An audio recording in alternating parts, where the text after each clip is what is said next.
Next हमें discuss करना है labour demand curve of a treadmill, जिसकी अभी बात हो रही है। पहले भी जिक्र किया था उन्होंने इसका ट्रेडमिल का। सिंपली आपने डिस्कस करना है जो labour demand curve short run और लॉन्ग रन का, उसका कंपैरिजन करना है।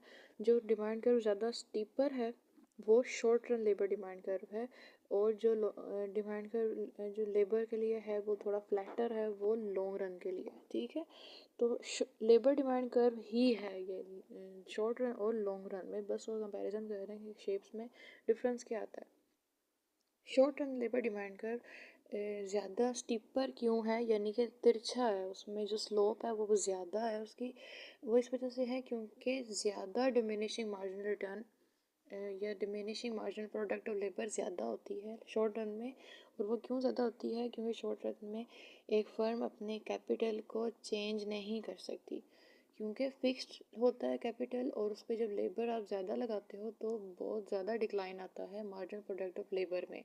लेकिन जब लॉन्ग रन में डिमिनिशिंग मार्जिनल प्रोडक्ट उतनी ज़्यादा कम नहीं है जितनी शॉर्ट रन में है। उसकी वजह ये है कि लॉन्ग रन में एक फर्म जो है वो अपने जो कैपिटल है उसको चेंज कर सकती है, उसको इंक्रीज़ कर सकती है।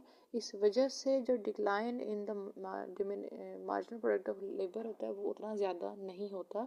तो जो डिमांड कर जो कि शो करता है diminishing marginal product of labour, वो नेगेटिवली स्लोप होता है इस वजह से है, और इसीलिए वो ज़रा फ्लैटर है लॉन्ग रन में बजाय इसके कि वो जो स्टीपर है labour demand curve short run में। अब नेक्स्ट चीज़ जो इसमें डिस्कस कर रहे हैं वो कह रहे हैं कि जिस वक्त शॉर्ट रन का कर्व जो पेन के साथ, मैंने थोड़ा उसको मोटा किया यहाँ पे आपको दिखाने डिफरेंस करने के लिए, short run labour demand curve उसको डिस्कस कर रहे हैं पहले, कि जिस वक्त कैपिटल जो है वो फिक्स्ड है, कैपिटल जिस वक्त फिक्स्ड है, और पता चलता है जी कि पहले जो है फर्म वो लेबर डिमांड कर रही थी ए पॉइंट पर, शॉर्ट रन लेबर डिमांड कर पर 15 वेज थी, 32 लेबर उन्होंने वर्कर के यूनिट हायर किए। अब पता चला जी कि वेज जो है वो कम हो गई है, शॉर्ट रन के अंदर वेज कम हुई है। अब फर्म जो है वो क्योंकि लेबर सस्ता हो गया तो वो ज़्यादा लेबर हायर करेंगे, 88 तक ले जाते हैं वो अपने लेबर की डिमांड को बी पॉइंट तक।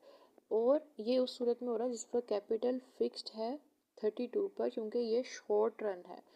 लेकिन यही अगर चेंज वेजेस का है लॉन्ग रन में, तो फर्म जो है वो क्या करेगी कि चूँकि उसको ये लॉन्ग रन में है, वो कैपिटल भी इंक्रीज़ कर सकते हैं। जिस वक्त उनको लेबर सस्ता हुआ है, फर्म के पास पैसे बच रहे हैं, उसके कॉस्ट में कमी आई है, तो वो ये जो पैसे उसको बच रहे हैं वो कॉस्ट में कमी, खर्चा कम होने की वजह से वो इससे ख़रीद सकती है कैपिटल के ज़्यादा यूनिट्स। वो एक्स्ट्रा मशीनें लगा सकती है, वो अपना प्रोडक्शन के प्लांट के साइज़ चेंज कर सकती है। तो वो जो कैपिटल के इंक्रीज़ कर सकती है फर्म, ये एबिलिटी आती है लॉन्ग रन में, जिस वजह से वो लॉन्ग रन में ना सिर्फ अपना लेबर को इंक्रीज़ करेगी, वो लेबर को 88 की बजाय, जब 10 होती है वेज 15 से, वो लेबर को 88 की बजाय 162 यूनिट ऑफ लेबर वो हायर करती है, जबकि उसका कैपिटल जो है वो 32 की बजाय 108 वो कर लेती है, इंक्रीज़ कर लेती है। तो यही डिफरेंस है शॉर्ट रन लॉन्ग रन के लेबर डिमांड कर्व में। और शॉर्ट रन का स्टीपर है क्योंकि डिमिनिशिंग मार्जिनल प्रोडक्ट जो है लेबर की वो ज़्यादा है, बजाय इसके कि लॉन्ग रन के डिमांड कर्व के निस्बत जो कि फ्लैटर है।